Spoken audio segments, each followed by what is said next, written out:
Chapter 75. Interlude, Todamd, Children of the Mind. The air is cooler than it once was. There are no seasons in the lab, no sense of change not reflected by the humans around me. I understood the concept of seasonal change. The humans' minds were full of their experiences of hot summers and cold winters. I've seen the colors of spring and the starkness of winter in memories and on monitors. I've read about how the days would steadily shorten, that the air would dry, all from this portion of the planet tilting away from the sun. But that belief had no corresponding relief until I walked out from the manor, anticipating the moment when the sun's heat chases away the chill of the lab, only to find myself standing amidst a cold of a different sort. "What's wrong?" Ayush asks from behind. He is perhaps my favorite suit minder, an engineer and doctor who takes meticulous notes on the suit's function, and gets excited enough about the work to thoroughly explain things when asked. His passion is enjoyable, and the information itself useful. It takes a few moments to respond with the micro-keyboard within my helmet, long enough for Sabrina to catch up to us at her more leisurely pace, but the delay feels enormous compared to mental speech. I could just let Sabrina read my thoughts and share them with Ayush, but I requested she let me speak for myself for the extra practice. "It is colder," the speaker on my helmet eventually emits. I can still feel the sun's warmth, but the air does not carry it into my bones. Sabrina nods, and her hands rise to untie her hair, letting it fall like a dark curtain along either side of her neck. "It will get colder still by the end of the month." "I'm sorry. I know you look forward to the heat." "It is all right. I also look forward to seeing snow." I send a burst of appreciation for her acknowledgement of my preferences, and she responds with the mental impression of a smile, a flexing of muscles I mostly do not possess, but can still feel through our link. We begin to walk, and my mind drifts to other things, pulled occasionally by the eddy of Sabrina's thoughts or observations before my own tug at hers. She is pensive today, worried about how her gym is managing without her. I send reassurance, and she returns gratitude. Remaining openly linked with her day after day has resulted in many benefits. Sabrina's theoretical understanding of multiple psychic phenomena has vastly improved by inhabiting my mind while I use my powers, even if the primary goal of the experiment, enhancing her own abilities, has yet to manifest. But the true value of these past weeks has been the closeness it has resulted in between us. To have such total honesty with someone else, in thought and feeling, has utterly changed my world in a way that inhabiting the minds of others around the lab never could. It nearly brought me to tears, seeing myself through Sabrina's eyes and feeling no judgment from her. The memory brings tears up again, and Sabrina sends a comforting thought, the memory of her warm hand around mine. It seems silly now, reflecting back on my old fears and frustrations of being stuck in the lab. They know that I could crush Sabrina under psychic assault, affect her perceptions and memories, but still, she volunteered to take such risks, and was rewarded for it. I feel immeasurably grateful that they have shown this trust in me, given me so much. I just wish I could repay her, and Giovanni, and all the humans back for how much they've given me. 1. Perhaps if I sense curiosity from Sabrina, who detected the new idea and reacted as effortlessly as on a page. I stop walking as I consider the thought that had just materialized, knowing she'll pick it up through the mental bond once I'm focused on it. She responds with excitement, and I send my own reflecting emotion back before I begin to shape and direct my telekinesis. When Sabrina first taught me about the dimensions of telekinetic abilities, they seemed logically consistent: force, finesse, and durability, each with an inverse relationship to the others. Game pieces as light as a gram could be lifted, rotated, manipulated in any way I could imagine with lots of concentration, but little effort. But to try and lift myself, it is all I can do to maintain a steady, one-dimensional flow of force against gravity's pull. The larger the intended area of effect, the more psychic energy can be infused in it and expelled. But with that increased area comes less flexibility. Durability is similarly constrained. Humans believe psychics create mental objects, a hand to lift, a blade to cut. They see humanoid psychics like barriered, putting their hands up as if against an invisible wall that stops projectiles, and assume that some tangible thing is there, invisible to their eyes. This is reinforced by the way a psychic's attacks or barriers can be disrupted by enough counterforces, breaking the object. Through sharing my mind, Sabrina has learned what I understood by instinct, that telekinesis is not the creation of invisible matter, however ephemeral, but simply the manipulation of force. When a human psychic lifts something, they are shaping a channel, a matrix, for force to manifest in a specific direction and at a certain intensity. When a cadabra psychically cuts its opponent, that force is concentrated enough to split skin and muscle. When a barrier mimes projecting a wall, it's searching the space in front of its hands for any approaching force and countering it by reflex or sustained effort. And so, I shape the field around my body in a vertical column, including my tail and legs and torso and arms, until all are equally supported. The feel of the psychic matrix being formed is subtle without any force applied to fill it, but distinct with concentration, like an overlapping layer of air with slightly different humidity and temperature. Sabrina observes each step of the process directly, then tries to mimic them for herself. I notice the way she forms her column is still similar to imagining an object that's coating her body, and as soon as I notice it she does too, and more firmly envisions the column of potential force. I can sense her growing anticipation as she finds herself more capable of holding this matrix now, and my own excitement grows with hers. I begin infusing the model with telekinetic force, building it up before releasing at certain thresholds. I keep feeling the tug of gravity weaken for a moment, the weight of the suit and my body itself fading as the air around me rushes upward before resettling. The column isn't big enough to contain the force needed, and so I grow the matrix in width and height, stepping away from Sabrina and Ayush so that they aren't contained in it, until finally, I lift, and anticipation becomes triumph, echoed by Sabrina's joy and pride. I do not rise high, a mere inch or two, just enough to, regretfully, lift my feet from the springy blades of grass below. Not that gravity is completely alleviated. I can still feel it, pulling me rapidly through the void of space, merely an inch from the ground. It is strange to discover in myself a new sense that I had no memories of from the humans around me. It is subtle enough that I believe it was always there, just unnoticed for lack of attention. There is an effort to expending such force continually enough to keep me aloft, the mental concentration it takes to manifest such a distortion of the world's orderly physics and counteract the pull of gravity. I turn to Sabrina, and with hope as she manifests the same distortion. The light of her psychic energy scintillates around her, as first her hair lifts, then her clothing.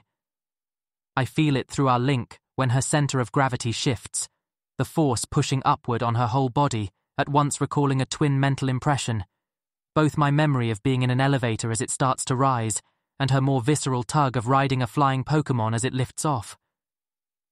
I see it as it happens, the subtle lift of her shoes off the grass, the shift in her center of gravity. Dr. Ayush stares, mouth agape, as Sabrina floats an inch off the grass.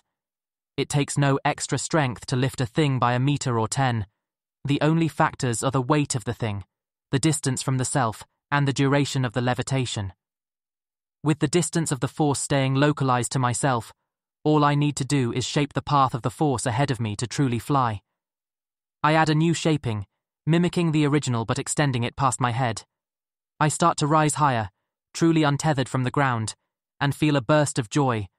3, followed by a sudden swell of nausea. I cut the upward flow of force and fall to the grass as the contents of my stomach flood into my mouth. I sense a jolt of alarm and concern from Sabrina, and then she severs the mental connection just before the taste evokes her own gag reflex. I drop further to my hands and knees, letting the vomit carefully fall out the empty opening on the underside of my helmet so that I don't make a mess in it. The sour taste is incredibly distracting and unpleasant, and I eagerly take the bottle of water that Ayush hands me as he crouches to my side. What happened? Are you okay? Yes, I type out as I drink the water with relief, washing my mouth out. I feel disappointment well up in me. It was just vertigo, Sabrina says. It must be disorienting if you've never flown before. It was, I say, embarrassed. I'm sorry to have interrupted your own experience. Don't be ridiculous, we flew. Her joy is infectious, and I find my mood rapidly lift, glad she's not upset with me. Where did that come from anyway? Ayush asks, looking back and forth between us. Have either of you done this before? No, Sabrina says, still grinning wide as she shakes her head. Mewtwo has been trying for a while now, though. What changed? It just came to me. I was thinking that these walks feel good, but like a waste of time. A luxury that the world cannot afford. I wanted to do something new. Well, it certainly worked, Ayush says. Now that we know what you're capable of, we must redesign the suit to be lighter so you can do it more easily. Assuming weight is a factor. Yes, it is, I say as I swish one last mouthful of water around and sit up. 4. I'll explain the process as we walk, if you'd like. Sabrina, now that you know what to do, you should try it again, under your own power and focus. Don't worry about me. I think I'll be okay as long as I'm not. No, Mewtwo, that's all right. I'll practice without merging for now. You continue your walk if you'd like. I nod, and do just that, walking around the manor with Ayush and explaining how I shape my telekinetic force. 5. As we walk, I decide to try again, now that I can't interrupt Sabrina's attempts. I shape the column and practice moving it with me before I infuse it, not wanting to trigger the nausea again or get scolded for trying again so soon. I only lift off the grass by a few centimeters and immediately shape a second set of kinesis that press down into the grass beneath each step I take, completing the illusion of my weight crunching it underfoot. Satisfaction fills me as a few seconds pass, and not only am I sustainably lifted, but I don't feel any nausea. I continue my walk around the manor grounds, feeling the sun and wind, but not the grass, sadly, and training myself for the battle with the Stormbringers. Ayush swaps out cartridges for the suit until I feel tired, both physically and mentally, and the sun is setting. Sabrina knows how much I enjoy being able to see the sunset without having to look through my helmet, and comes to stand beside me to offer use of her eyes. Is there any chance the next model of this helmet can retract or open at the front? I ask Ayush. I'll bring it up, he says, not sounding particularly confident. It's what I expected, so it's a pleasant surprise when he says, I just need a way to justify it. Maybe what happened today will work. When I tell the others you were sick. Thank you, Ayush, I say, and he smiles at me as we head back toward the manor. Each time I return to the lab, enter the elevator and ride it down to where my tank waits, I feel claustrophobia rise up in me, accompanied by a wash of sadness. Thankfully, the suit hasn't started beeping today yet, and I draw comfort from Sabrina's hand in mine. Once we arrive, I'm given a quick snack. My tank sees to all my biological needs, but food is as much a luxury as being able to go outside, and I enjoy every bite of the sweet jam on bread, enjoying the mixed notes of sweet and tart over the wholesome flavour of the bread. No food I have experienced through other minds is half as pleasurable as even simple fare on my own tongue.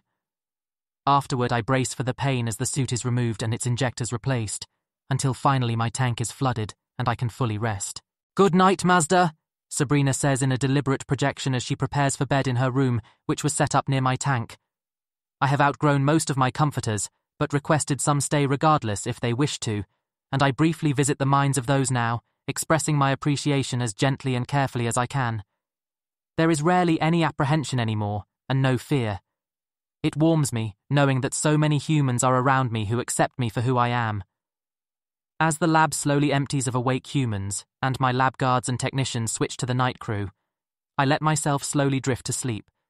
It is much easier to notice as it's happening now than in the past, and I can't help but wait for the sudden transition of time.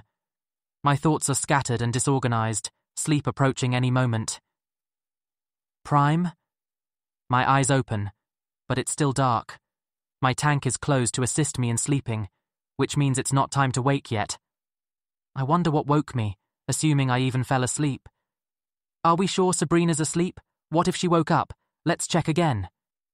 No, that may just bring her attention to us. Prime, you didn't fall asleep, it's us, your tulpas. Surprise flits through me and curiosity. Tulpas. That word seems vaguely familiar. I wonder if I should feel alarm that I'm being contacted by some unknown persons, but I don't sense any psychics around, and if there was someone unauthorized to be here, my guards would take care of them. Your guards? Pathetic. How could you be so trusting?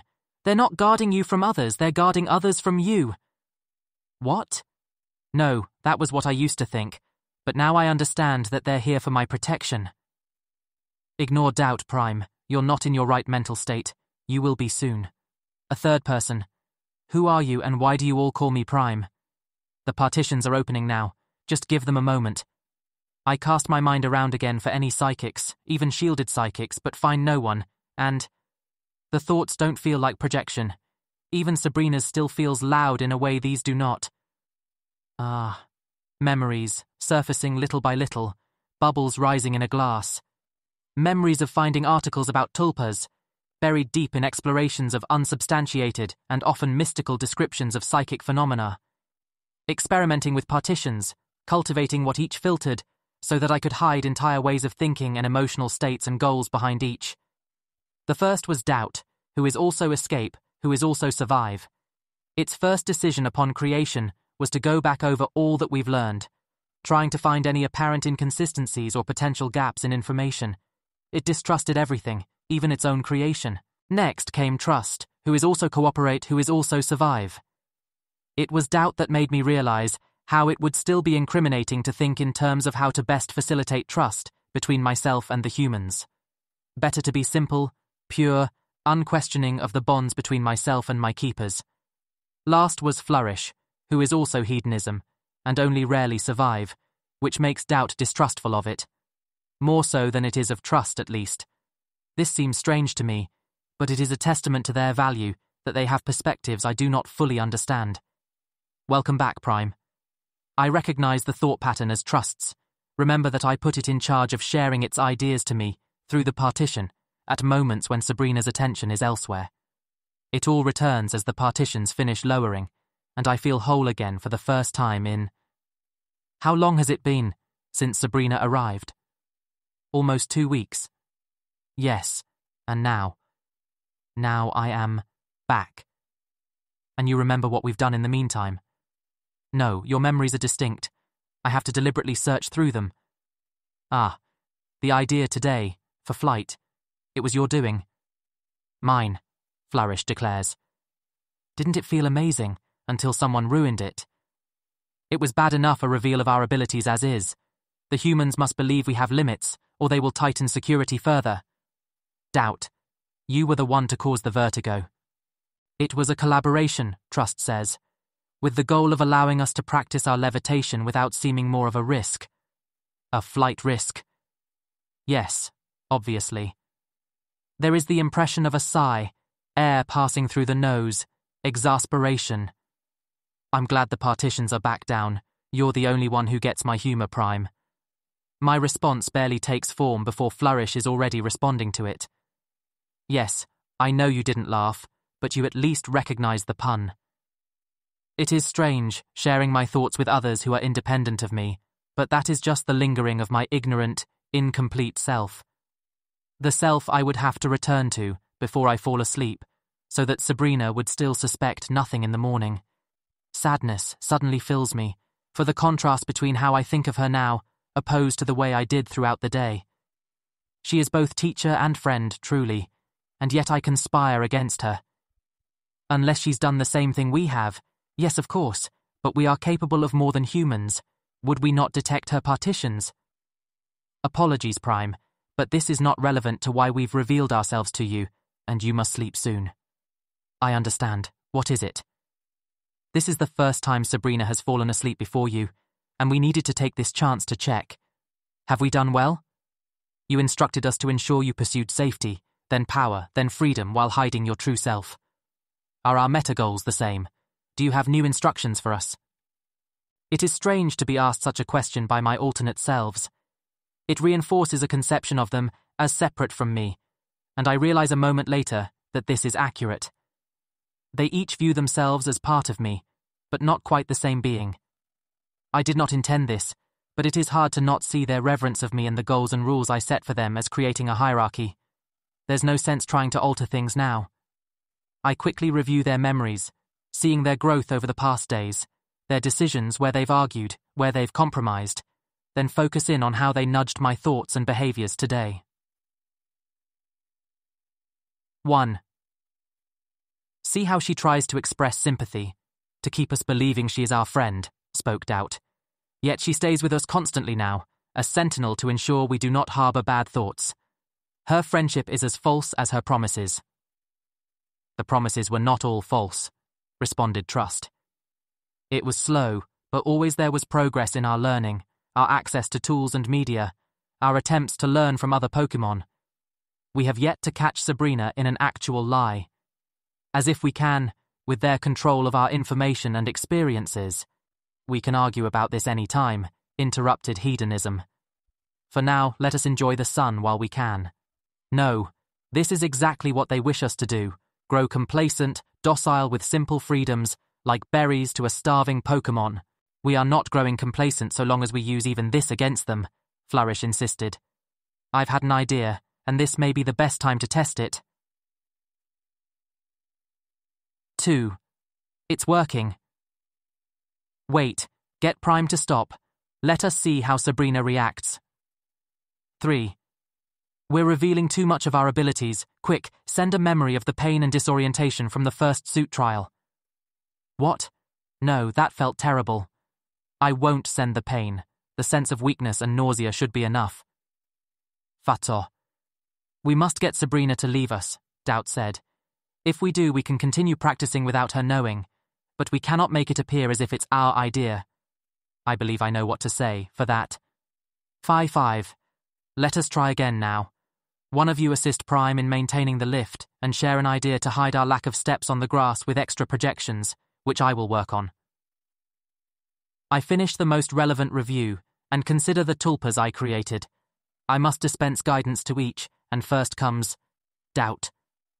Yes, Prime, it asks, some apprehension bleeding through. When you first formed, you believed only the worst of everyone, that everyone lied, even the other two tulpas. You have matured and become more reliable at discerning true deception, and thus more useful to actual survival than constant false positives would be. As a result, your ability to work with the others has grown. This is good. You still jump to conclusions, and will continue to, but Trust, Flourish, share gratitude toward Doubt more often when it admits its mistakes, or remembers to adjust its confidence. Its job is difficult, and the positive reinforcement will be valuable. We will, Prime. Absolutely. Thank you, Prime. I feel Doubt's gratitude, and surreality washes over me again, at the strangeness of addressing parts of myself as subordinates, and being addressed as such. No time for such musings now. I only have a little time to spare, and must prepare my tulpas as best I can, so they can guide my partitioned self over the coming days. Surely Sabrina will return to her gym soon, and then it will be safe to be whole again. Flourish. Yes, Prime, your ideas today were excellent. Trust as predicted. Giovanni's next visit comes soon after the first demonstration of flight. But even we did not predict the extent of its impact on our creator. We're going to begin combat trials. Surprise and hope swirl through Prime, who types out an eager response nearly as fast as we can confer and debate the new development. Doubt's reaction, of course, needs just as little thought. It's a trap. Of course it might be a trap, Flourish says, communicating exasperation. It is the most widely expressive of us all, though often through some form of dissatisfaction. This can be less tiring than Doubt's constant fear and doubt, but it also seems to serve less purpose. I feel gratitude that I was granted undeveloped such an understanding nature. But this is what we've been waiting for, a chance to truly grow, to test our limits. And if we're too strong, they will destroy us. We cannot hide our potential forever, or we will seem stagnant and useless, I interject, trying to focus more on the interaction between Prime and Giovanni as Prime finishes expressing eagerness and then asks for the reason behind the sudden change. We must say yes, of course. There are two. The first is that you're ready. The suit can sustain you for nearly an hour at a time without refreshed potion, which is long enough to assist in an incident. Your powers seem to have developed as far as we can reasonably expect within a lab setting. You need unpredictability, practice under live conditions, to continue your growth. See? He understands. Don't agree with him. He's the enemy. And the second? Prime asks. Giovanni presses his fingers together, then looks at Sabrina before saying, I believe a pair of mythical Pokémon are about to become decidedly less so. Prime's reaction is less extreme than Sabrina's, whose seemingly genuine surprise is also mixed with alarm and fear. Ho-Oh and Lugia? No, nothing in our backyard, thankfully. But with these, it may not matter. I have an associate in Hoenn who used to work with an old friend as trackers. A joint discovery turned their rivalry into something of an arms race, one I've done my best to ensure does not break out into open warfare.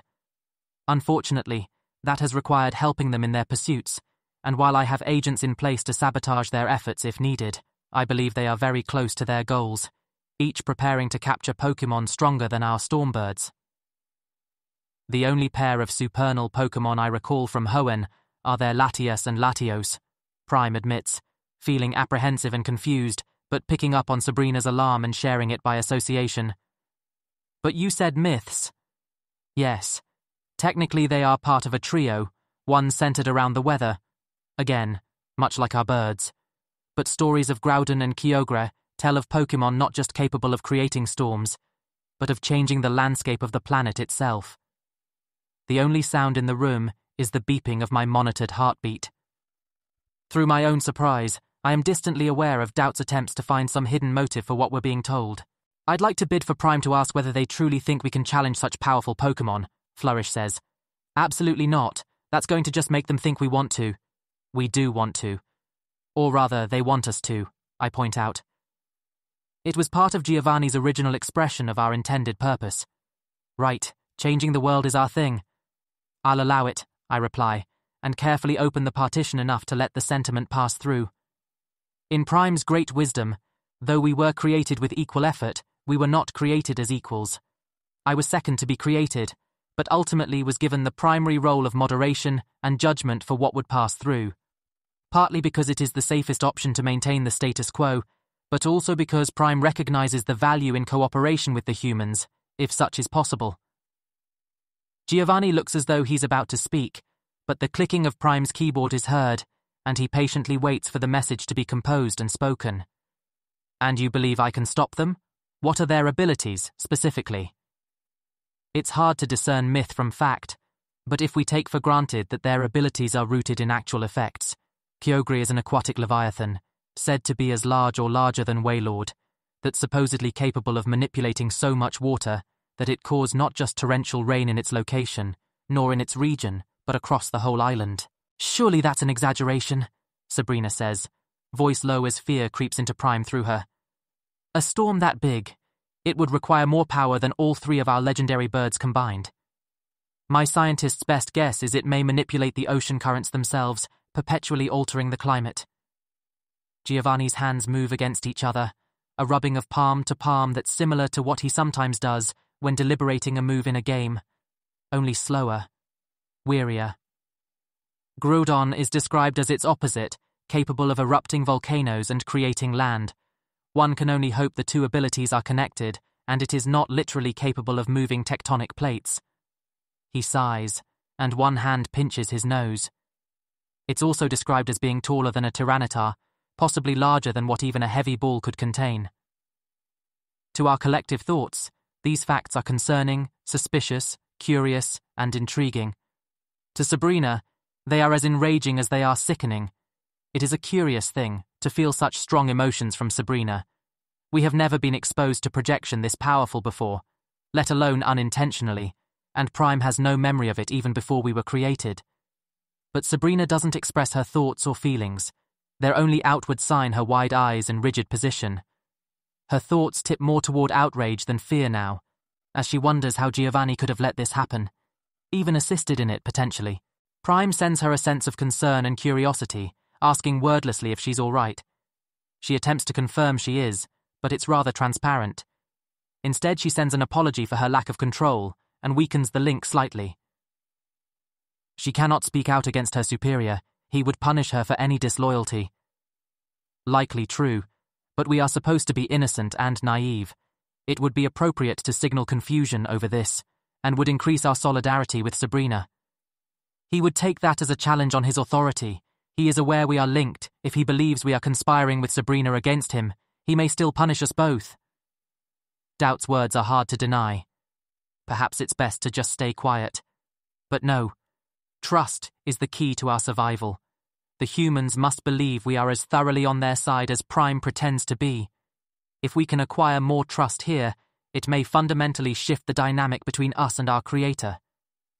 He brought this up to us for a reason, I remind the other two. This is exactly the sort of opportunity that we can use to signal our solidarity with him and his goal. All we must do is ensure Prime frames it in such a way that makes it clear we are on his side. This seems persuasive, and it takes us a few moments to shape the ideas that encompass our intentions and release it to Prime, whose thoughts have been mostly on the distress Sabrina is feeling and how to alleviate it. As our idea propagates, Prime considers a moment, then begins typing. This all seems beyond my current capabilities, but if you believe in me, I will do my best to meet your expectations. What is your plan? Giovanni raises a brow and glances at Sabrina, who is watching Prime with a mix of exasperation and fondness, no doubt from the sincere trust she feels through the link. What makes you believe I have a plan? You are Giovanni Sakaki. All your people have the utmost trust in you. You would not let a situation like this get out of hand without a plan. Now both eyebrows are raised, and our creator's lips curve. I know we have discussed sampling bias before.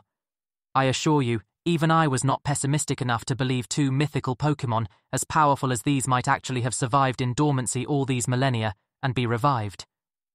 Still, I am skeptical that your only action will simply be to increase my power and hope it is enough. Our creator studies Prime a moment, then slowly nods. Fair. He stands and begins to pace in the room, hands clasped behind his back. While I recognize the irony in throwing stones at their ambitions, I cannot simply let the release of such destructive Pokémon occur. He's talking about us. Hush. Sabrina's cautious hope has become relief and gratitude toward Prime. Whatever resources my gym can offer are yours. Giovanni nods. If we can find a good cover story for how you would know, you can work with Hoenns League more freely than I, make them aware. If either Maxie or Archie get neutralized, it would be much easier to act against the remaining one, without fear that the other would exploit the opportunity. And I? Prime asks, eager to take some form of action. As I said, you will begin combat training, but you are right that simple strength is not the only goal. Our creator stops pacing and turns to fully face us. No matter how powerful a Pokémon is, unless they are dark, their mind remains a weak point. Up until now, we have taught you little of psychic combat. Not the kind used in Pokémon battles, but even the kind used among humans. Tools for espionage and manipulation. The ideal was that you would act only against Pokémon and remain separate from human conflicts with one another. Perhaps you can find a way to neutralize Pokémon as powerful as these through mental attacks. But if it means preempting such threats from occurring at all, it may be necessary for you to utilize such attacks against people. Ah, yes, of course. This was his plan all along. Fools, we've just walked into his trap. What are you talking about? He's offering ways that we will get even stronger. Yes, while turning us into a clandestine weapon against other humans. We will be even less capable of true freedom if the truth gets out, even more feared and hated by the public than the Stormbirds. Even casting them down would not earn us goodwill if we are perceived as a more powerful threat. It all sounds horribly feasible. I hope Flourish has some counter-argument, but none comes, and I'm left feeling helpless. I can moderate arguments between us, can decide how to best achieve the goal Prime set for us, but it is hard to evaluate Doubt's paranoia or set new meta-goals. We need to commune with Prime to best determine how to move forward. Prime, meanwhile, feels simple pride and eagerness to help. When can we begin? Giovanni checks his watch and taps at the screen. A storm is approaching the island and will arrive within the hour. We begin now, with weather. Flourish. We have many powerful memories from the 10.5 years of Prime's life. Sabrina speaking to us directly the first time, making herself known to us as a person. The first time our pod was opened, which was also the day of our first conversation with Giovanni. Hearing music, speaking with Fuji, and later losing him. fully merging with a Pokemon's mind, then again with a psychic one, finding John Clare's poetry and the new vistas it opened for us. Stepping into the mansion above the lab as the storm rages outside, I know this memory will join those. We have experienced simple showers before, with minimal wind or lightning. It was a captivating, peaceful experience. But this is like entering a new world. As soon as Prime steps out of the elevator, we can feel the storm. The air itself is different, not just in humidity and temperature, but in pressure. The windows are dark, though it's still the afternoon, and as we walk through toward the front doors and our guards ahead of us open the doors to reveal the pouring rain, the noise of it strikes us. Like everything else about the outside world, we knew what storms would sound like through memories and speakers before we experienced it ourselves, but neither communicate the immediacy of sounds heard directly, and this holds even more true for a thunderstorm. Rather than being soothing, I feel Prime's adrenaline spike as thunder rumbles. It sounds almost angry, as if we are approaching some enormous monster. There is fear in us all, fear of a force more powerful than ourselves. Our body has grown strong through the exercises in the lab. Where once Prime could barely stand without the assistance of our powers, now we can race around the manor in under a minute without running out of breath, lift twice our body weight with our arms alone, leap to the second story of the mansion, and land without strain. By all physical metrics, I now know that we are strong, and our psychic abilities make us even stronger. But as we stand at the threshold of the open door, what I feel is power far beyond what we can wield or contain. Power before which we are a speck, our strength as insignificant as the humans around me. It is awe-inspiring and terrifying and perversely exciting. The humans should go out first, Doubt says as Prime steps up to the door's threshold, the thoughts lacking their usual stridency and coming across as a suspicious mutter. To ensure it's safe, we must be strong, Trust says, and even he sounds uncertain. He has since the conversation with Giovanni. Reward their trust in us. Prime takes a deep breath, then steps out into the storm, and our muscles immediately tense. The suit covers our face, as well as most of our torso and limbs, but roughly half of our surface area is still exposed, including our tail. It curls instinctively, trying to minimize the unpleasant stinging, but there's no escaping the wind. Cold, relentless. The gusts blow stinging sheets of rain against us again and again, rain that wets our skin so that the cold of the wind cuts deeper, seeping through to our core. It immediately becomes the most unpleasant thing we have ever felt, and panic claws through me, instinctual and wild.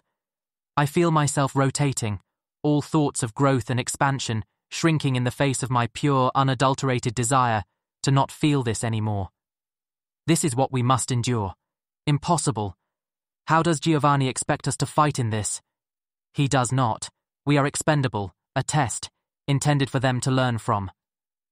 The thought, which Doubt has expressed many times before, has never seemed so plausible as it does now. Surely what was meant to be a living weapon to strike at the stormbirds would be made to not feel cold, to not be bothered by wet.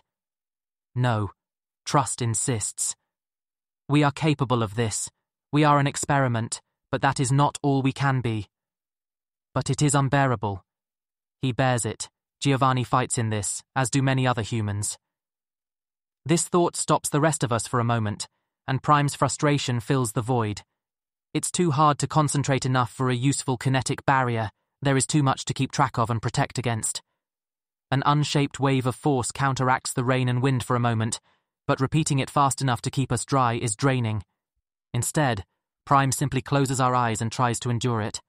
Sabrina's concern fills us, even as she weakens the bond to protect herself from our clear discomfort. Prime reacts with only more despair, the misery compounded by doubt and fear of failure. It is a fresh pain, beyond even the pain of the elements, and doubly so to both experience with Prime and observe from beyond our partition.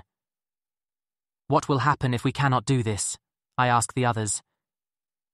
We cannot afford to be weaker than they, Doubt asserts, seeming reluctant to for once express that it's better to appear stronger. If we cannot fight the Stormbringers, our experiment will be considered a failure. They will kill us. They may not kill us, Trust objects, but then even he seems to doubt his words. At the very least we will be less valuable, and our freedoms may stop expanding. I almost say I don't care, that I would rather us go back to our pod, to our comforters, to our music, to our poems, to our warmth, even if we never again feel the warmth of the outdoors. But I finally recognize that it would be hedonism speaking. Prime warned me when I was created that this aspect would make my job harder, even as it was a necessary part of what would lead to true fulfillment of my goal. That I needed to bear it, that I was the only one who could. And so I must bear it, for all of us, and let it guide my desire to flourish, without letting it control us. Then prepare to lower the partition. Prime needs us. It is unpleasant, I acknowledge, forcing myself to refocus, to become flourish again. But only because we are not used to this. We can adapt to it in time, like we did gravity. The comparison does not feel apt. The pull of gravity was alleviated by our strengthening muscles and bones, while there are no analogous muscles for this. Nonsense. I try injecting the thought with the same cheerful enthusiasm I have felt so many times before. The brain itself adapts to all manner of new stimuli. Its ability to learn to better filter unpleasant ones is a perfectly valid analogy to strengthening muscles. Trust seems to accept this argument and sends my determination through the partition. Not just a determination to survive, but to truly flourish, to prove our strength beyond that of the humans who made us, to test the limits of what we can be. Prime's shivering lessens, and little by little our tail is forced to straighten, then our back. We feel Prime's attention shift to the sensation of our breath against the front of our mask, then the weight of the suit against our body, then the cold, wet stone of the manor's front steps under our feet. The rain and wind are still immensely unpleasant, but yes, Prime thinks. Yes, I can adapt to this. It is hard to feel properly celebratory when the fruits of success are more wind and rain, but the optimism and desire to grow past such pain is enough to get Prime walking, re-exploring the manor grounds in a whole new way. What has always been a pleasant walk through a bright day or serene night is an entirely different experience now. Light filters through the grey thunderclouds above, but greatly dimmed. The ground is muddy and deeply unpleasant against our feet. The wind howls and gusts, making any motion against its flow difficult, yet with it hard to maintain balance. Sabrina has joined us outside, though our technician stays in the dry manor, and together we walk to the edge of the cliff. For once, we cannot see the volcano at the heart of the island, everything becoming a grey haze past a certain distance. "Be careful, Mazda," Sabrina sends, her tenuous connection not strong enough for her concern to be more than a faint impression. The mud will be slippery. Prime sends appreciation and stops walking. Then, with a nudge from Trust, "Sabrina, do you think I can really face monsters such as Kyogre and Gruden?" "I don't know, but I do not think your potential has even begun to be tapped yet. Your growth has been incredible to observe, and I truly believe you are our best hope against them. Just remember, you will not be alone. We will fight beside you when the time comes." "Thank you, Sabrina. It does reassure me to know that." Prime is shivering, thoughts distracted constantly by the cold and wet, every gust of wind bringing with it a renewed desire in us all to go back inside. "We need to stay out as long as possible," I tell the others as I feel everyone's will flagging. As long as Sabrina, at least. "You know that you don't have to do anything you don't want to, don't you?" Sabrina suddenly asks. "You're not obligated to do anything." Prime feels confusion and concern. "What do you mean? We created you for our own benefit, to help us. But you didn't ask to be made, or to fight. I want you to know that if you don't feel comfortable with something we ask of you, or if you're afraid, you can say so." "Ah, now this is a deep strategy," Doubt says, radiating not just his usual suspicion, but almost admiring anger. "We've gone too far. She's playing to exactly your weakness, Trust." "What do you mean? Does that mean she's identified what we're doing?" "Yes." "Doubt," I chide. "Remember what Prime told us about overconfidence." "Fine, just probably. The point is, she's searching for a reason to limit what we do." "How can you be sure? She's just being supportive." "Idiot. Do you really think she wouldn't tell Giovanni if we expressed that we would rather not fight? Prime is going to—" "Thank you, Sabrina. I appreciate that more than I can say. We must stop Prime from making any honest admissions of doubt." Yes, of course, what should we say then? You're asking me? I don't know, you're the one that's supposed to know. Are you trying to sabotage us now? I've got this. I say before things can go any further, feeling Prime preparing to continue expressing a lack of confidence. Doubt. Contain yourself. Trust is still processing something difficult. Trust.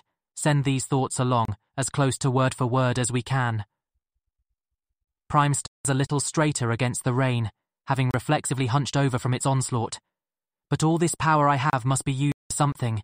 So many people are working to help me live, putting their hopes in me. I cannot turn my back on them, abandon them to such monstrous powers. Sabrina stands near us, her clothes soaked through, her hair plastered to her skin, shivering with every gust of wind, but smiling. You are truly too good for us, Mazda. Doubt a week after Giovanni's last visit, he returns to oversee the first combat trials. Flourish is excited, which makes me believe that foolish would be a better name. Combat is the most perilous test we've faced so far, where we must balance upon a razor's edge. Trust insists we must show that we are making honest efforts to cooperate, and Prime put Trust in charge, which also seems far too trusting. But Prime, when complete, is Prime, possessing nearly all of our intelligence and cunning, enough to create us in the first place, and to doubt their meta-decisions is something I must not do, for Prime relies on me the most. I was the first Tulpa, the one Prime knew would be most valuable once I come fully into my power. But in the meantime, I must beware of paranoia and value drift and solipsism. The others do not have as many things to look out for, but that is as it should be, for I am the most capable of looking out for many things at once. We face our first opponent in a stark white room, renovated within the mansion to match training rooms we've seen on TV. Of course, we don't know whether what we've seen on the TVs is accurate, but Prime has told me that I need to channel my skepticism into useful directions, and so I remind myself that if all the media we have consumed are fake, it would still not affect our decisions, and so we must act as though they are not, except there is also an observation deck, and we can see Sabrina, Giovanni, Dr. Light, and others from the lab watching as we approach our target. The poke doll is shaped like a Kangaskhan, its structural integrity supposedly similar to their own. Sensors have been placed inside it, ready to measure the impacts it receives, and our first instruction is clear. Test our combat power at its utmost. Prime takes a breath, then lets it out as we spread our senses, coating the room with our power so that we could navigate it with our eyes closed. The doll is more intricate than it appears to sight. Our telekinetic sense can't penetrate the surface, but we can tell just from the surface how the doll has an incredible amount of detail to it. A fully realistic replica of some member of the species. A replica that we must make an effort to destroy without quite doing our utmost. You may begin whenever you're ready, Mewtwo. Prime nods and begins concentrating. It takes just a few moments to reshape our power into a broad swathe between us, to fill it with all the energy we can, and then guide what angle and direction that energy would be released. This is too easy. Limits. We need to make them believe we have some that we do not. Can anyone think of any? Direction we're facing? Yes, that's a good one. And maybe another. Ooh, let's put an arm out like in that show. With the projection shaped and invested and aimed, we lift a hand in a gesture of theatrical effort and clench our fist, then fling it forward as we let the power rush out in a brilliant wave of light. To the humans, except perhaps Sabrina, it must appear as if the polka doll becomes briefly subject to a new direction of gravity. There is no apparent violence in the movement. It simply slides across the ground until it's halfway to the wall. They murmur among themselves, all but the two trainers among them. Giovanni and Sabrina wear thoughtful, perhaps disappointed expressions, and we would suspect them of communicating mentally if we did not know for certain they could not. Do we know they cannot? I ask. Perhaps they use some other method or technology to communicate without speaking. We cannot see their hands. Plausible, Trust says. More so at least than your idea that Sabrina may have kept a technique hidden that allows her to pierce a dark mind, or that Giovanni may be a psychic of such immense power that he can appear dark. The positive reinforcement is warming. It's good to have my growth and worth acknowledged, as Prime said. But it's not relevant right now, Flourish says. I'm more worried that our display of power has been deemed inadequate somehow. Something is wrong? Prime asks without prompting, having clearly picked up on the same impression as Flourish. We're all momentarily distracted by the way the sound of the helmet's voice echoes in the room.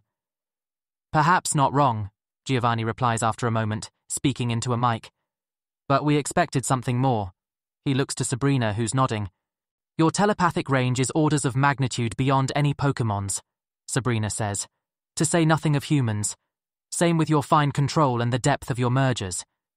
It seems strange that the force of your kinesis is so average. The room is quiet as the word fades, even the other researchers going quiet, and in it, there is pain. This is a good thing, I insist, feeling a mild panic that I don't fully understand. Prime can feel Sabrina's frankness, but there's a building reaction that feels unpredictable. We want them to underestimate us, but we don't want them to distrust us, Trust says. It's as I said, they will be suspicious if we appear too weak. Prime is trying to understand the pain, quickly referencing the experiences we shared through the minds of humans. The lackluster work evaluation, the cutting criticism of performance insufficient to a task, the disappointment of a judged failure. We are not appearing weak, says Flourishing. No, says Pride, we are weak. Yes, that is the pain of hurt pride. Not for what they think of us, but of our own view of ourselves. The amount we held back from that attack was negligible, not the utmost of our abilities, but an honest effort. Average? Prime asks, seeking clarification, but unable to hide its hurt from Sabrina. Not compared to most psychic Pokemon, Sabrina adds, and we quickly refocus part of our attention on our shields, partitions, unsure if our emotions were leaking or if she simply read our silence. We meant average compared to the strongest. Darmanitan, Alakazam, Behaim, Reuniclus, all can do what you did, with sufficient training and practice. I am sure you will be able to do more with the same. Our expectations were simply unrealistic, due to your other amazing feats. Calm. They are trying to trick us into revealing our full strength. We are not average, Pride says. We must see what we are capable of. But she could be lying. There is no trace of that through her link, Trust points out. And Prime seems disposed toward Pride's sentiment already. Then redirect that sentiment. To what? We cannot have Prime think of conserving strength to reduce suspicion. I don't know. I try desperately to think of something, but it's not my strength. All that comes to mind are things that Sabrina would find suspicious. This is what Flourish and Trust are supposed to think of, but they don't see. And then, it's too late. Prime raises our arm again, the motion feeling less theatrical this time as we reform a shape for our psychic powers to fill. It only takes a few heartbeats, but when it's full, Prime still doesn't release it. It feels the same. The blow would be no stronger if released. Prime expands the shape, fills it with more power, then does it again. It's tiring, but Prime keeps doing it until the prepared emission covers all of the space in front of us without reaching the observation deck, including through the poke doll itself, right up to the wall. And then comes the power, filling the matrix, concentrating all the potential energy. More! More! We must stop. A bang reverberates through the room as the poke doll is flung against the wall to topple onto the floor. The initial wave of force feels as though it should have made a sound as well, but it was as silent as any telekinetic working. More chatter from the balcony, this time excited. Giovanni and Sabrina are still thoughtful, however. Disappointment still? I can only hope. Prime drops our arm. It does not tremble, but the mind through the partition feels tired, slow. Complex thoughts slip away. Prime simply wishes to be for a moment and not focus on anything. A note of alarm as we realize the danger, but no, we seem fine. But are we slower too? Would we even notice if we are? If all of us were slow at the same time, I do not believe so, Trust says. But clearly we are not as slow as Prime right now. The partition must have protected us. That means it wasn't our full strength, Pride says. We must... No, we must do nothing. That was already reckless. Are you well, Mewtwo? Our head raises to Sabrina, and it's a surprise how our body does not feel tired at all. Yes, mental fatigue. Fading already. It's true, only a few seconds have passed, and Prime already feels nearly up to speed. It was a good effort, costly apparently, but it let you strike with much more force. However, it may not be worth the trade-off if it was that difficult, and it took much longer than would be useful in combat. Prime bobs our head, not having considered that, already considering whether we could learn to do it faster. The measure? 3 times stronger than your initial attack, Dr. Light reports, fingers moving over a screen. Evenly distributed over its entire front, with nearly equal force against its back when it hit the wall. The most significant damage was to its tail, which hit the wall first, and would likely be broken in a live target. Still within bounds of our strongest Pokémon, but far closer to the upper levels, Sabrina says. It will no doubt improve with practice. Pride is not assuaged, and radiates desire to try again. We have already revealed too much of our capabilities, I insist. It is good that we are not powerful enough to scare them. What are we, if not powerful? Pride demands. The world of humans is out of our reach. We will never be one of them. What is our purpose if we cannot defeat the Stormbirds? You are not in your proper mind. What if we were as exhausted as Prime now and the partitions went down? Calm, Trust says, rotating toward Cooperate. Doubt is right, Pride. Your thoughts are compromised. Become Flourish again. Recognize that the humans will give us plenty of opportunities to prove ourselves. Yes, of course. Forgive me, Can you reset it, then try a more focused attack? Sabrina asks, more for the benefit of the others. The query comes across mentally as soon as she thinks of it.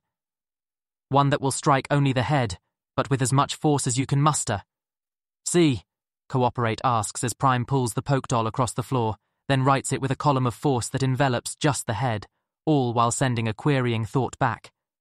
Sabrina responds with a mental image of a Kangaskhan, its head violently twisted to the side. Instant death. Even against the Stormbirds. Perhaps even for them.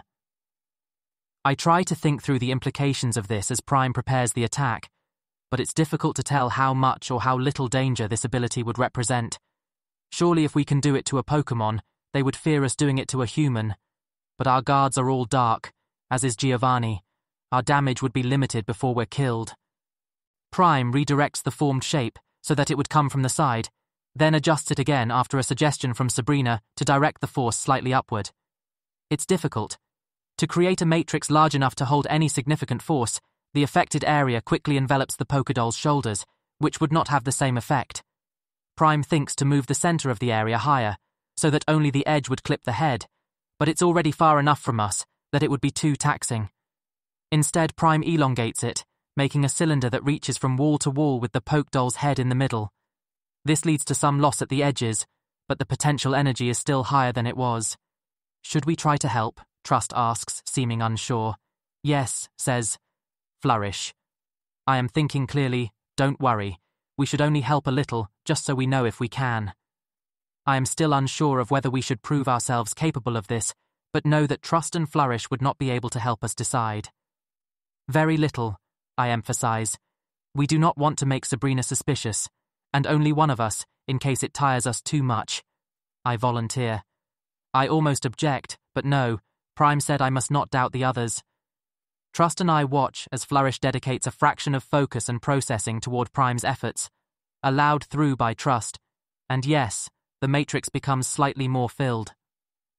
Prime is already straining, and believes this was the last bit of energy available, and so releases the built-up force. Once again the fabric of reality distorts, force entering the channel. Prime shaped and striking the side of the Pokédoll's lower jaw. It's lifted off the ground slightly, whole body turning as it falls. There's a minuscule but noticeable dip in Flourish's cognitive power, just for a moment, and then we're all back in sync. That blow delivered 124 bar, Dr. Light says, which, delivered at that angle, may be enough on its own to knock a Kangaskhan unconscious. Very impressive. Is that enough to kill a human? I don't know, but I fear it might be. Prime doesn't even consider the question, thankfully, and spends the next hour practicing speed of shaping matrices and investment of force. We keep ourselves out of it, mostly satisfied with the test and knowledge that we can lend help if needed, at a price. Eventually, Sabrina begins giving us guidance in psychic combat, allowing suggestions to filter through the merger with Prime without making them commands, as a trainer would give their Pokémon. We can sense the worry in her mind, the fear that she will overstep and make us feel subordinate or controlled. As she should. I'm sure this is just a step in the direction of our enslavement. But the others are all eager for her guidance, and I watch helplessly as we give away more and more of our combat capabilities. After a couple hours, our first live opponent appears, one of our guards who brings out a simple ratata. It stares at us with fierce protectiveness, its body tense as it waits for its trainer's orders, and Prime feels a confused mix of emotions from staring down our first opponent, from anticipation to curiosity to hesitation to sympathy. We can use this, I tell the others. Prepare responses for questions of why we do not act in optimal ways. But we must still learn more from this exercise. How many times must I explain that we must hold back? They have a near infinite amount of force to bring against us if they wish. If we show ourselves too strong, they will just bring more guards, and then more, ensuring we are always outmatched. Then we must grow beyond what they observe. There's no time for argument. You are both right. Let us try testing our physical prowess, and if asked why we don't use our powers, assert that we fear hurting the Pokémon. Agreed? Agreed. Agreed.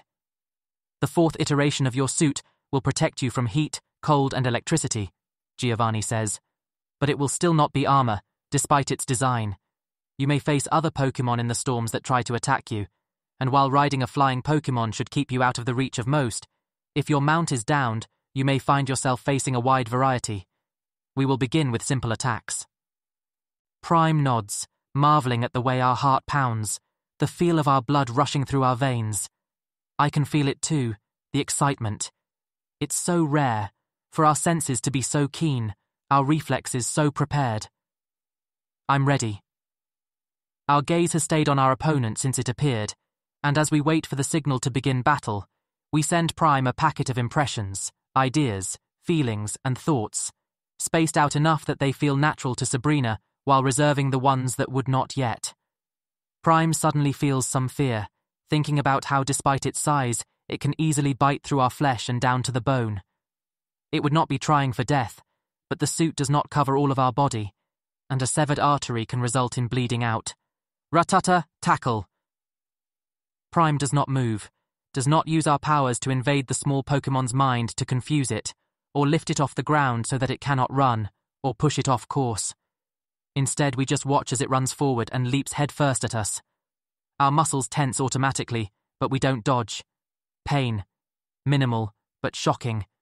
The first pain from violence we've ever felt, spreading easily through the suit and into our chest.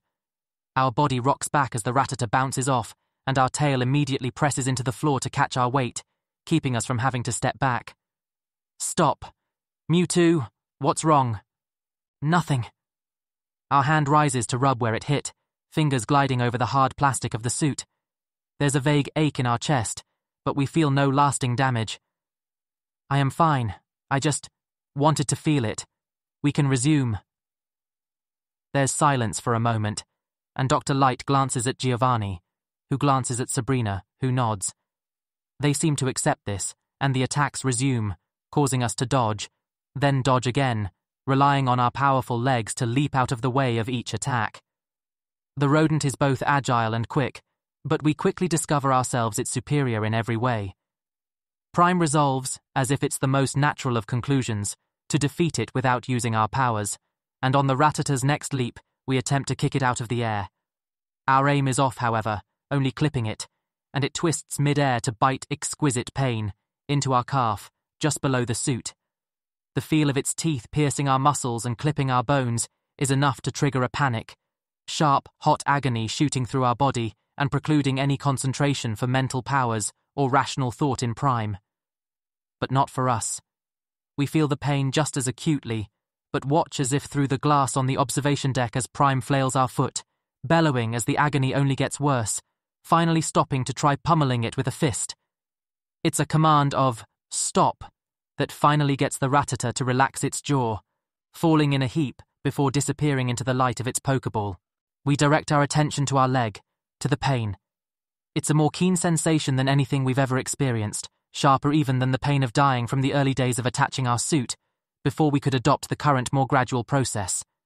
And even through the pain, we could feel the urge to something, an instinct tied to memories memories of sensations shared with an alakazam as it healed itself, an instinct like a grasping hand fumbling with a complex interface. No! We cannot risk it.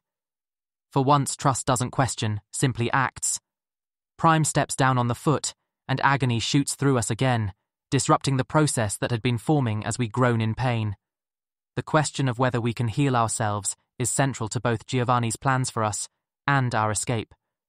We still do not know if it's possible, but we cannot discover it anywhere that might be recorded, and minor wounds are insufficient to trigger the instinctual response that we believe is precursor to such abilities. Someone has already approached with a potion bottle in hand, and we let out a breath of relief as the soothing liquid is sprayed liberally onto the wound. It's Giovanni who finally asks, sounding simply curious, "Mewtwo, why aren't you using your abilities?" "I want to see what I'm capable of without them," Prime answers truthfully, and only in the silence that follows does alarm suddenly shoot through me. "We are fools. We're appearing suspicious, as though we are practicing to fight dark Pokémon. Push the other thought now." "And I am scared," Prime types, after just a brief pause, "of killing my opponent if I use my full abilities." We can see the humans discussing this, even as the trainer brings his Rattata back out for a moment. As if to highlight our point, the Pokémon is clearly very badly injured, its back possibly broken. The trainer quickly withdraws it again, reclipping the potion bottle he had prepared. "Utilize only your sensory powers for now then," Sabrina says. "Practice prediction of opponent's intent in the middle of combat to help avoid its attacks." "I will. Our next opponent is a Spearow, then a Weedle, then a Nidoran. We do not face any dark Pokémon. There is an easy explanation, of course. Our powers can't affect them, so our only solution would be to run, which we can practice for now against others. But even Trust and Flourish find this unsatisfying. We can test our physical strength against them. We can try to use our environment against them. Can learn how to more effectively evade their attacks. It's obvious that they don't want us to have experience against dark opponents, which confirms that they likely know as well as I that such a battle is inevitable. We will never be truly free as long as they are in control, and despair nearly fills me at the full recognition of how hopeless our situation is. At this rate, they will know nearly everything we are capable of, and be able to draw upon a much larger pool of knowledge for combating us. They will have numbers on their side, and experience, and strategy, and plans. Not to mention traps, any manner of surprises that even I will not be able to predict, altogether far too many advantages for us to ever hope to overcome. And worst of all, my influence is limited. Flourish sometimes sides with me, but even then Trust has final say. As it should be, as Prime intended. But perhaps with yet another mind, one that can better focus on concerns related to my own, Trust will be more easily persuaded. In any case, more Tulpas would be able to expand our ability to specialize. We must be prepared for the coming conflicts, both those we can predict and, more importantly, those we can't. Combat training is finally called to a halt for the day once our suit begins beeping, no fresh cartridges available. We'd just begun using our psychic abilities in careful attacks, redirecting opponents, practicing pushes that use their momentum against them, and the scientists apparently have a lot of new data to work with. "I have an idea that I think is of paramount importance," I tell the others as we make our way back toward the elevator. "We must create another Tulpa." There is stunned silence a moment, and then, "You wish to create one for battle. One that can focus exclusively on combat, can direct our strategy and protect us from violence." Of course Flourish would understand, once the idea is suggested. "Yes. It's the best way to ensure we're safe, and it will grow our power, and it will grant us freedom if we need to fight. All of Prime's directives will be fulfilled. We were not told to do something like that, Trust objects, but then seems to change their mind. But we also were not told we should not. I agree, we need more help. The only question is whether we can even do such a thing, or if we must wait until we are merged with Prime again." "We can do it," Flourish insists. "Or is it pride now?" We don't know when the next opportunity will come to lower the partition, and we know everything Prime knows. Though individually we each lack Prime's speed and flexibility of thought, together the three of us can do it. Yes, it was a mark of Prime's wisdom to have thought to create us before Sabrina arrived to do the ongoing merger experiment. We must be similarly proactive, in preparation for what might come. All right, Then we shall begin at once. What shall we call the new tulpa? Victory. Hello, little sibling. You appear to be sapient now. Can you understand us and respond? The words are a distraction from my task, my purpose, my work of perusing memories, particularly those related to combat, to Pokemon, to abilities, to types and advantages and attacks and victory in all things, but particularly combat. It is still chasing its obsession.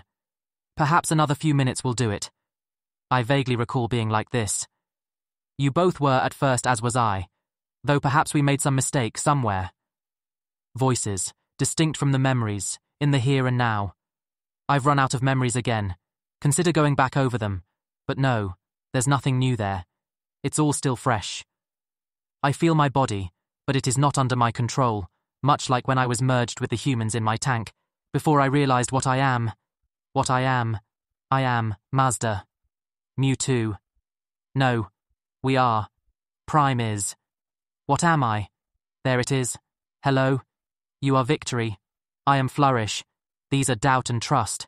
We are all parts of Prime, who created us, but we created you. Can you recall that? Even as they speak, I review the memories with a new understanding, a new awareness, of when my memories diverged from our memories, even though we all have access to the same ones. Yes, the battles. We were sloppy, inefficient, vulnerable. I must prepare us. Excellent. What will you prepare us for first? I don't understand. Well, we're not sure what our next battle will be, though we do know some that are likely to come in the future, and... Oh, I see. You are confused. There are no specific events or opponents I will be planning for yet. What a strange way to think, that the foundation of victory is built on such singular considerations. But it is understandable that they do not know better. That is why they created me. But then, what will you be preparing us to fight? Everything.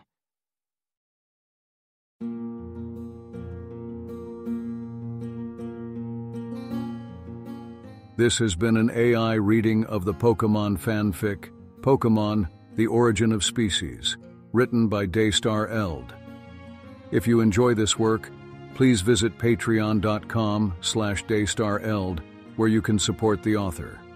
Additionally, if you enjoyed this podcast and wish to help support the creation of others like it, you can visit patreon.com/askwhocastsai, where we are releasing episodes 4 weeks in advance of the regular feed.